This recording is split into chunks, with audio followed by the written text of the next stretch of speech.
यायला गेले कारण आमच्या भावना आम्ही हिंदू आहोतच,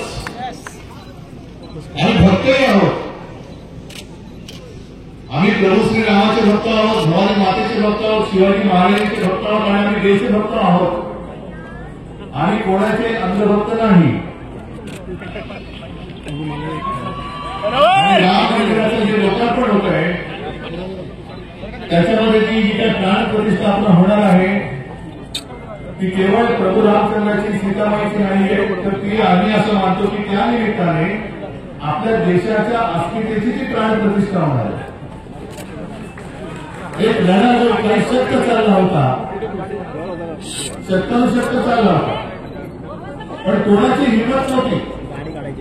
जे शिवसेना प्रमुख बोलले होते त्यावेळेला सगळीकडे सांगून झाली होती की बाबरी कोणी पाडली, बाबरी कोणी पाडली, आम्ही पाडली, आम्ही पाडली, पण झाली होती. आणि याच भारतीय जनता पक्षाचे सुंदरसेन भंडारी बरोबर सगळी याला विचारलं होतं की त्यांना घाम फुटला होता. त्यांनी हे आमचं काम नाही केल्यासाठी शिवसैनिकांनी केलं. आम्ही अटलजींचं त्यावेळेस जे काही वाक्य आहे त्याचा उपयोग करत आहे, हनुमानजींचा आहे, ही त्या सगळ्या इतिहासावर जाऊ इच्छित नाही. पण त्या लढ्याचं जी एक यशोगाथा आहे त्या अस्मितेचे एक ते प्रतीक आहे. आणि राष्ट्रपतींना मी जे काही आमंत्रण दिले ते राजकारण म्हणून नाही, कुरगोडी करण्यासाठी नाही, तर ज्याप्रमाणे अयोध्येमध्ये राम मंदिर बांधलं गेलं कोर्टाच्या आदेशानुसार कोणत्याही व्यक्तीने किंवा कोणत्याही सरकारने धाडस केलेलं नाही. अगदी आपण त्या सरकारमध्ये सामील होतो, वाजपेयीच्या सरकारमध्ये होतो, मोदीजींच्या होतो, पण कोणाची हिंमत झाली नाही राम मंदिर करण्याचा आदेश काढायची सर्वोच्च न्यायालयाने दिला. आणि ज्याप्रमाणे सोमनाथची प्रतिष्ठापना झाली ती सरदार वल्लभभाई पटेल यांनी, म्हणून त्यांना लोहपुरुष म्हणतात, कोलारी पुरुष म्हणतात, नुसतं नावाचे नव्हते जे जसे होते.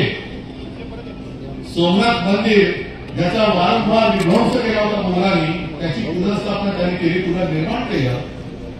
दुर्दैवासाठी त्याची प्रतिष्ठापना होताना वल्लभभाईंचे निधन झालं. पण त्यावेळेच्या लोकांनी देशाच्या राष्ट्रपतींना डॉक्टर राजेंद्र प्रसाद यांना बोलवलं, कारण की केवळ सोमनाथची प्रतिष्ठापना नव्हती तर देशाच्या अस्मितेची प्राण प्रतिष्ठा होती. तशीच याही वेळेला ही प्राण प्रतिष्ठा देशाच्या अस्मितेची आहे, म्हणून राष्ट्रपतींना बोलवावं ही आमची जाहीर मागणी. मग कोणीतरी सांगितलं की त्यांना सुद्धा बोलवलं, म्हणजे त्यांना सुद्धा बोलवलं, ठीक असं गर्दीमध्ये त्यांना बोलवलं तर त्याला काही अर्थ नाहीये. आम्ही जे बोलतो आहोत ते एका सन्मानाने बोलतो की राष्ट्रपती महोदय आपण या, आपल्या हातनं आम्ही काळाराम मंदिराची आरती करतो, आपल्या हातनं आम्ही गोदावरीची आरती करतो. आणि विशेष म्हणजे आपण आरती करताना फोटोमध्ये मी संजय राऊत असताना नाही, आपल्या एकटीचा फोटो येईल. आता मला आशा अशी आहे की प्रभू रामचंद्राची प्राण प्रतिष्ठापना करताना साहजिकच आहे बाजूला सीतामाई पण असायलाच पाहिजे, पण निदानची प्राण प्रतिष्ठापना करताना रामाच्या मूर्तीचा तरी फोटो येईल. आणि मुळामध्ये आतमध्ये प्रभू रामचंद्राची मूर्ती असेल अशी माझी अपेक्षा आहे. पंतप्रधान खूप काही बोलले, घराणेशाहीवरती पण बोलले, आणि म्हणून योगायोग असेल काल ते येऊन गेले. आज मी नेमकं अशा मतदारसंघात आलोय की जिथे गद्दारांची घराणेशाही आपल्याला घालायची, गद्दारांची घराणेशाही. मी माननीय पंतप्रधानांना सांगतोय की उगाच घराण्यावरती बोलू नका. तुम्ही जर आमच्या घराण्यावरती बोलत तर आम्ही सुद्धा तुमच्या घराण्यावरती तुमच्यावरती बोलू. आणि निदान जो घरंदाज आहे त्यांनी घराणेशाहीवरती बोलायचं, जो घरंदाजच नाहीये तो काय घराणेशाहीवरती बोलणार. आणि हे त्यांना माहिती नाही घराणं म्हणजे काय असतं, घराण्याची परंपरा काय असते ही त्यांना कल्पना नाहीये.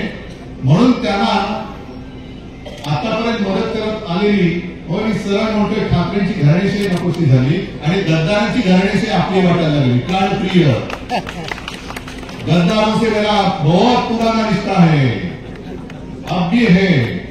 अशी ही सगळी घराणेशाही जी गद्दारांची ती गाडून टाकायची, ती गाडण्यासाठी तुम्ही किती तयार केली बघायला लागली. आणि किंवा गद्दारी हम तुम्हारे साथ हैं नाही तर विधानसभेत सुद्धा लढा निघाली.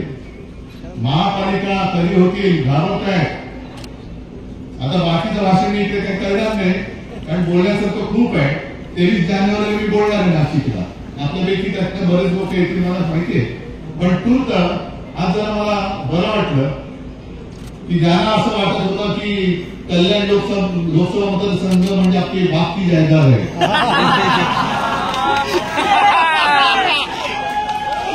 असं त्यांना वाटलं होतं. कारण काही वेळेला निष्ठावंत शिवसैनिकांना नाकारून ज्यांच्या घराण्याच्या विरोधात दिली ती चूक माझी आहे. पण मी केलेली चूक तुम्ही सुधारायची आणि यावेळेला मी पण ती सुधारणार. म्हणून मी तुम्हाला सगळ्यांना धन्यवाद देतो. राष्ट्रवादीचे सुद्धा नेते जे आहेत तुमचं ऑफिस इकडेच आहे. आपण बरं आहे.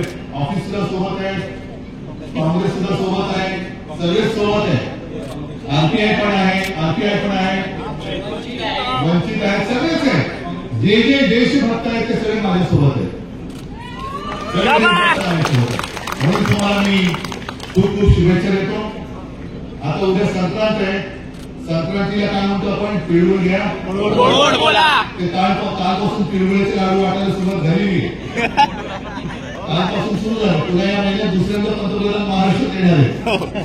आणि मी मगाशी बोललो वाटतं की यांना निवडणुकीला महाराष्ट्र लागतो व्यवसायाला गुजरात लागतो.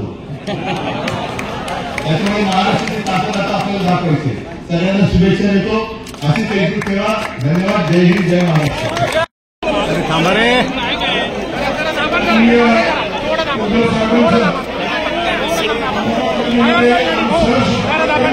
काय दाबा किशोर असं जाऊया काय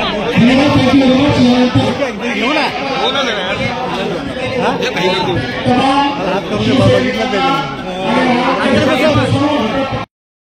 मुख्यमंत्री आदरणीय उद्धवसाहेब ठाकरे आपल्याला संबोधित करतील.